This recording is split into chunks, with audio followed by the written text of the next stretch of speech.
Φίλες και φίλοι της ραπτομηχανής, σήμερα θα σας παρουσιάσω άλλο ένα μοντέλο της Wonder και συγκεκριμένα την αυτολίπαντη γαζωτική ραπτομηχανή της Wonder, η οποία συνοδεύεται από ένα βηματικό σέρβο μοτέρ.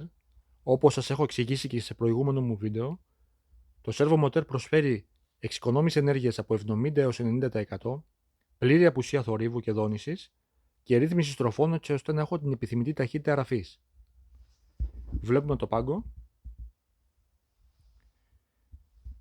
Έχουμε ρόδες όπου σε κάθε ρόδα έχουμε φρένο για εύκολη μετακίνηση και σταθερότητα.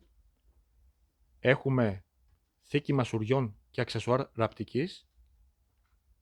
Έχουμε μηχανισμό μασουρίσματος πάνω στη μηχανή.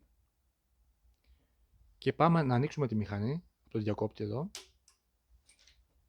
Είμαστε έτοιμοι για ραφή. Και να εξηγήσουμε κάποια βασικά πράγματα. Όπως βλέπετε έχουμε LED φως στο σημείο ραφής. Έχουμε μπουτόν για να ράβουμε αργά σε κάποια σημεία. Ωραία.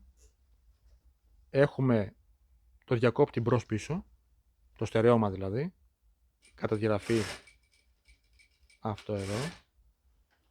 Έχουμε ρύθμιση στο βήμα του γαζιού και στο πάνελ εδώ έχουμε ρύθμιση στην ταχύτητα της ραπτομηχανής, στροφές δηλαδή, αν θέλουμε χαμηλές στροφές κατά τη ραφή ή υψηλές.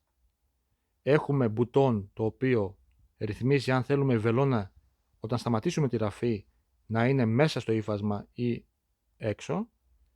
Έχουμε μπουτόν ομαλής εκκίνησης και τα κουμπιά προγραμματισμού. Πάμε λίγο να δούμε στις 1000 στροφές την ταχύτητα της ραπτομηχανής. Αυτή είναι η μέγιστη ταχύτητα, οι 1000 στροφές δηλαδή που έχουμε ρυθμίσει. Εάν θέλω παραπάνω στροφές ανεβάζω από εδώ. 3000 ξέρω εγώ.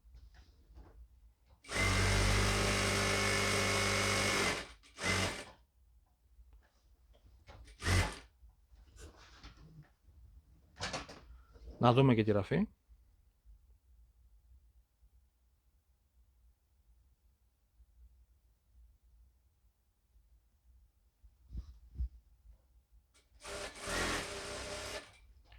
Βλέπετε δεν έχουμε καθόλου θόρυβο. Το μόνο που ακούγεται είναι η ραπτομηχανή.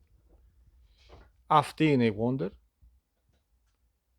Όποιος ενδιαφέρεται θα έχω πληροφορίες στην περιγραφή. Σας ευχαριστώ.